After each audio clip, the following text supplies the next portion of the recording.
Ladyada. Hey everybody, welcome back to my desk. I had the plague for a week. Again, I'm feeling better now. Less plaguey, more engineering. Okay, so I have to fit 2 weeks worth of desk Ladyada into one. So last week, 2 weeks ago, I got my standing desk finally put all together. I got all the correct parts finally from LINAK and Biomorph, because the desk plates are made by Biomorph, like they're cut and routed by Biomorph, but then the turns out I actually needed another keyboard tray, and that came from like something called like Human Design, some Canadian company. And then the lifting system is from LINAK. I showed off the linear actuators like a month and a half ago, but I have to get all, you have to have all the parts in order to put everything together. So finally got it. And so I've now got, maybe I'll go to the overhead and I can like twist this around so I can show. I now have this thing which lifts my desk and lowers my desk, so I'll go back down. Whoa, hello, yeah, hello, hi, goodbye. And then, oh, I don't want to mess everything up, so bring it back down. And then it has presets. So that's kind of nice. So when I press, oops, sorry. When I press this button, it presets. And you can set the presets with these buttons here. And then what's cool is after watching the video stream, LINAK sent me some cool swag, which of course I have it at my other desk at the office. So they sent me like a mug, just pretty sweet, and this book about the company, which it's in my reading list, I guess. I have a huge reading list. But some nice stuff that they sent me that's really helpful is, one thing is this USB power port. So this connects underneath. Again, there's no way I'm going to show it, but there's a power cable that goes from this into the power port. It was, I think, like a 40 volt power hub that powers the linear actuators. And there's a secondary, there's another output that it's like if you want to have accessories. So this plugs into it, and what was like super neat about this, so I'll have this plugged in here, maybe I'll autofocus. Okay, so what's really neat about this, I have this, we sell these in the shop, these are little like USB monitor dongle things. So there's USB 5 volts here, and I'm using that to power my phone, so this goes underneath. But this is a 20 volt USB PD, and a lot of USB PD power supplies will give you like 5, 9, or maybe 12 volts. Like I have a power adapter, like a wall extender power thingy that gives you like 6 outlets, and it also gives you some USB-C, but it doesn't go past 12 volts. It's like we maxed out at 12. What's unusual and kind of nice is this actually gives you up to 50 watts and 20 volts. So because I like to, verify measures. So when you plug this in, you can see you get 20 volts and 1 amp out from this. I mean, this doesn't actually draw 5 amps, it's just up to 5 amps. And what I did is, to simplify my desk wiring a little bit, hold on, I gotta undo this, is this cable goes over to my Ember mug, which is like a heating mug. I like to have like hot tea, and I take forever to drink my fluids, so it's like, hours later. And then I just, I had to carve this down a little bit to make it fit, because it's like a super narrow plug, but then this plugs in and it replaces, let's see if I have it.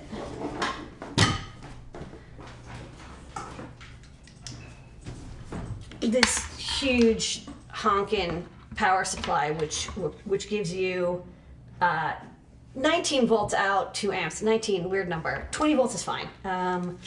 It totally works okay. And then if I put the mug on top to heat up my tea, which is kind of old, you'll see the voltage on here show. Yep, it's able to draw that much current, and it maintains the voltage. So this is really sweet. So if you go to the computer, This is called the desk to device USB charger. I'm just surprised because like so often when people make like little USB charging hub things, they always are like, yeah, you can get like 10 watts and up to like 9 volts. Like they usually don't actually give you USB PD, like true, like up to 20 volts output. So good design engineering there. Very impressive. Okay, so that's like, and I, you know, and then I actually kind of like redid all my cable wiring under my desk. Because I was like, oh, I'm like, if I'm going to have this lifting desk, like, you know, all your cables have to be extra long now because you're raising and lowering the desk. You can't, you know, my tower's on the floor. You can't have the USB cable to the hub be too short because otherwise, like, everything will fly. Or the monitor cable. I also got this kind of funky, I don't know if you can go back to the overhead. You can see, I got this kind of sweet mounted USB, like a power and USB outlet thing, because now my outlets are underneath with the wire management system, and so I can't get to the wire plugs. I have to plug in, like, you know, I get stuff all the time I'm testing. I like this is separate, and I also like that I can power test USB, and again, that PD port, the USB-C, it goes up to like 9 or 12 volts. It doesn't do 20, but I can test things without plugging into my computer or my hub and, like, you know, frying the fuses. So pretty sweet. Okay, so that's my desk. So finally, I've got a standing desk working. Okay, so next up, hold on, I gotta remember what I was gonna talk about. So I did the LINAK thing, yay, the hub, I got the Ember mug. Okay, the next thing I'm working on 2 hardware bits. So one, I got the,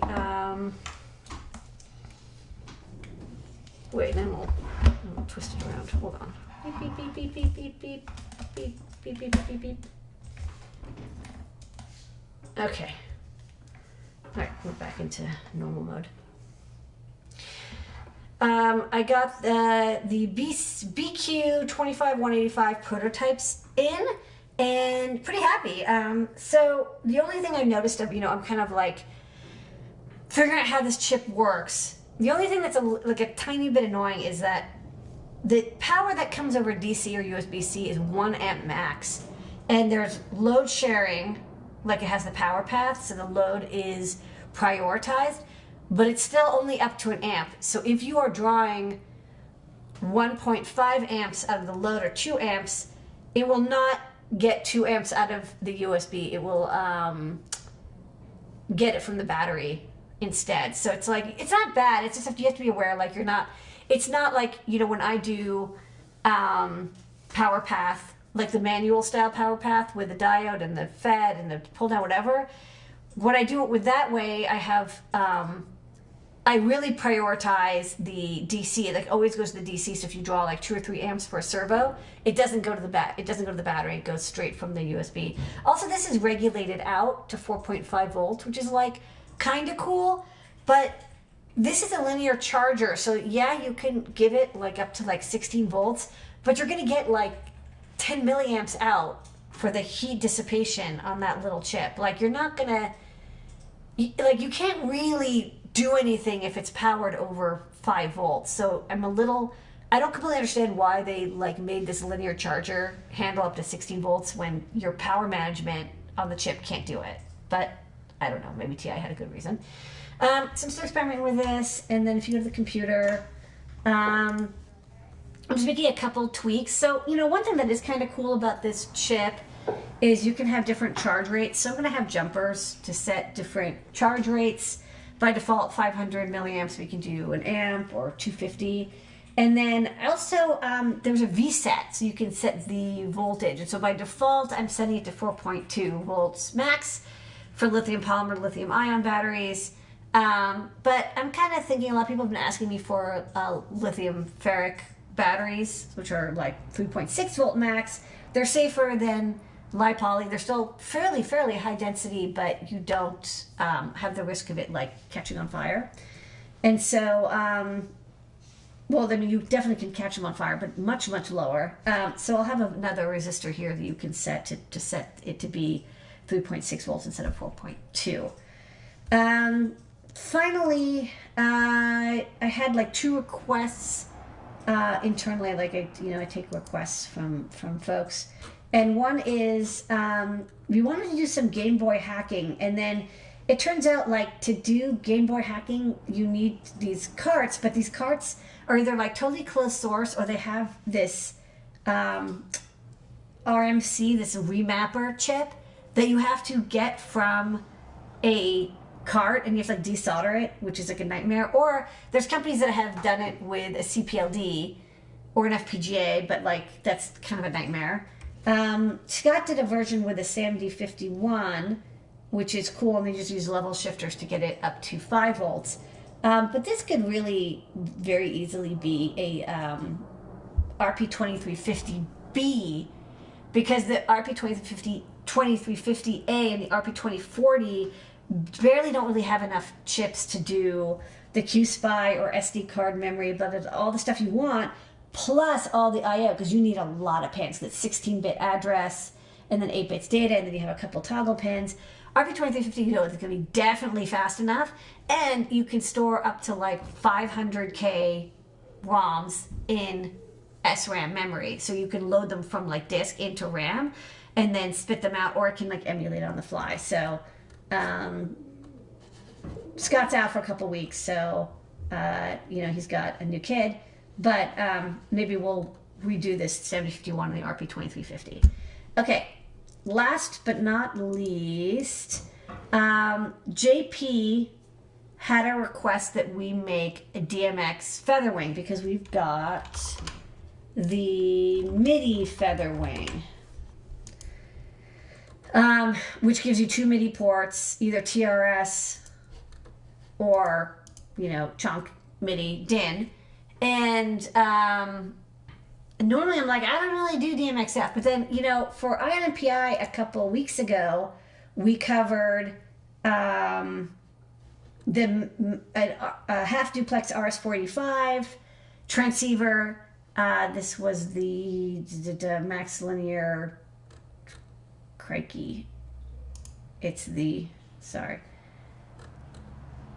MLX 8321X series, different slew rates. So to start, I looked at what do other people do? And so there was actually kind of like an official Arduino shield for DMX. I always kind of like to look at what was the official version. And this used only thing is the Tinkerkit site's down. This used a Max 485. It had 2 ports, although what's interesting is they're both the same polarity, which they shouldn't be. They should actually be opposite polarity. One should be a plug, one should be a socket. But I don't know, maybe they got revised later. And then it doesn't do any isolation or anything, but it uses the Max 485, which is like a really standard chip. So what I want to do is make a FeatherWing version, and I want to do a little bit of research and find like a good chip, and then also find those connectors. And like I said, usually they're opposite polarities. So that's what I'm going to do in the Great Search, is find these connectors first. Where in the world is that part I need? The Great Search with DigiKey.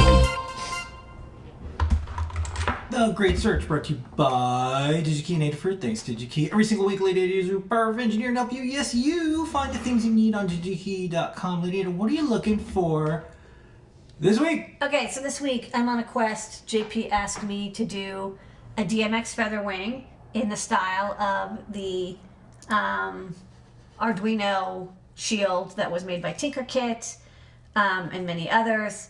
This uses a Max 485, which is a very, very, very common RS-485 transceiver. DMX, like the AV Light programming and smoke machine, whatever control protocol, uses RS-485 as the underlying layer, and then DMX is like the protocol on top of it. So we covered transceivers on EYE On NPI. I also covered a little bit about DMX, so check out this EYE On NPI if you want to learn more about DMX in general. Okay, so what I want to do to start is find the connectors. Let's go to the overhead. So this is like a really low, it's like, this is a kind of common low cost, your Amazon special DMX Light. You give it power, and then it's got DMX in and out. And DMX tends to be chained. So you have the signal in, and then the next light down the pike gets the signal from the out. So it's not, it does actually share the contacts, but for like tradition, they don't use T-connects. They actually chain through. I guess like if you have the ability, you could have like signal repeaters or whatever, or I don't know, whatever. Anyways, okay, so the first thing I want to do is I'm going to get the transceiver next, but the first thing I want to do is get these connectors. So note, one is a plug and one is a socket. Interestingly enough, the Shield, if we go to the computer, had 2 sockets. I don't know why. Also, it uses the 5-pin socket, but to be honest, like everything I've looked at uses the 3-pin. The 5 pins, that if you have the 5-pin, the extra 3 pins are not used that I see. And then sometimes you get these nice little push connects. So let's find these. So these are called XLR connectors. So let's go to DigiKey. And this is the subtype that we are talking about here is called a XLR connector. So let's go to circular connectors to start. Circular connector. I know they're sometimes called DINs, but the correct word is circular. So there's a lot of, one thing you'll notice is like there's a lot of circular connectors because they're used a lot in military applications. Okay, so this category is like the back shells. This is for if you're making connectors using like the circular format, which is not what we want. We want like the PCB mount thing. In fact, what I want is a little bit like this. It's like a right angle through hole solderable connector. So what I want is, I think it's the assemblies, which has like 2 million things in it. So there's a lot, but we'll get it filtered down. So yeah, so we want something like this. This is obviously not the right connector layout or connector, but it's like this is kind of what I want. Something through hole, we'll solder it in, and then it can get hand or wave or selector soldered. Let's start with our common things. We're going to do active, and then we're going to say normally stocking. So we're only looking for things that you can actually get. Okay, next up, number of connectors. So as mentioned, XLR in general uses only 3 connectors. Sometimes you'll see stuff with 5, but I'm really just going to go with the standard. So I'm just going to, all these like different options for 3, I'm just going to select them. And let's see what we get. Okay. All right, looking good. These are kind of weird. I don't know what these are called. Power DIN, mini DIN. So one thing I noticed as I was kind of scrolling through is there started to be like connectors that were, it's tough because I did measure it and it was like 16 millimeters. But I was like, well, is there a name for it? Like, it's called DIN or mini DIN, and then there's like M16-3. And it turns out really it's just called XLR. So if you look in the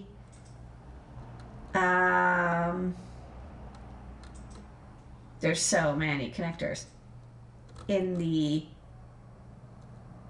family features. Hold on, this is like so hard to find. Shielding, ingress, color, contacts, shell, material, orientation, fastening type, no, termination. We want through hole, qualifications, shell size. Yeah, so even though normally when we look for components, we would do the shell size by like millimeters.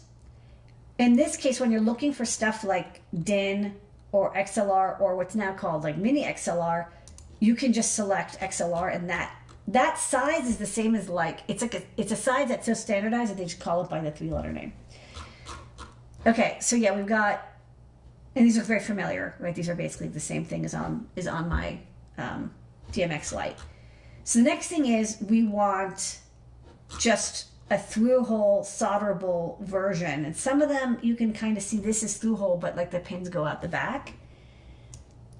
So if we look, there's panel mount through-hole and panel mount through-hole right. What's interesting is that even though these are right angle, these are considered panel mount because you see they have those two holes. If you go to the overhead real fast, I notice this is it's a very standardized this connector. This is soldered onto the PCB, and this is not right angle. This is through hole, vertical. But then you mount it onto the case, and because like these are almost always panel mount, you can't get it in a way that isn't panel mount, right? Whereas the MIDI connectors are not necessarily panel mount. Sometimes they just kind of float in the cutout area, and you don't attach them. Okay, sorry. Back to the computer. All right, so let's look at the mounting technique. So we want, look at the ticks, through hole right angle and panel mount. I'm gonna say right angle. I don't want free hanging, and I don't want just panel mount because I want it to be like through hole. I don't even think I want this panel mount right angle, but we'll see. Okay, the good news is that this really cut things down. So the next question is, do you want like the socket or the plug? Well, I want one of each, so I'm probably going to I'm going to look at the family. And then the next thing I notice is that Amphenol seems to kind of be rocking this family out. Like the pricing is very reasonable. When you sort by price, Amphenol kind of has like all the least expensive ones. But there was this weird thing where there's like the AC3 MAH and then AC3 MAH1. So the M, you can see there's like female and male, so F and M tell you the different connector styles. But I was like, what's the difference between the one and the non-one? And I couldn't see any difference here. So looking up the data sheets, you can see, if I click between them, here, like on this one, there's no pin here, and here there is a pin. And then if you go down to look at the schematic chart, one has the chassis connect to the mate shell, which is connected to pin 1, which is like traditionally ground, and this one, which is not connected. And I guess the question is, it's like, depending on your setup with isolation, whether you want to connect the mating shell to pin 1. I prefer not to. I'd rather pay a couple cents more and have it separated because I can always connect on the PCB. But if I don't want it connected for some reason, because like MIDI, it has, MIDI has a thing where one side has to be optically isolated. So you don't want to ground the shell or any contact because you want to have an optical connection and have no electrical connection directly through, because like your cables are so long, you don't want to have like weird signal bounce, because it's not a differential signal. This is like a straight up, like, square wave being sent over. So I decided I want the version that doesn't have the chassis shell, which is the non-1H version, so this one. And then what I'll do is I'll just get the FA version, so FAAH and the MAH AU, so it's gold contact. So this one here and this one here. And this is nice. There's a little push connector, panel mount, pins are marked, little gold contact. So yeah, these two are my picks for the XLR connectors for the research. And that's a great search. Where in the world is that part I need? The great search with DigiKey. All right, we're back this week. Full lineup of shows. Also, Tuesday is a paid day off for our team. We do paid day off for voting at Adafruit. I already voted. But I sent in my mail-in ballot today. There you go. So we'll see if we can get other entities to do this. If you need help, let us know. We've shared how we managed to pull it off and still be productive. See everybody during the week. Thanks, everybody. Bye-bye.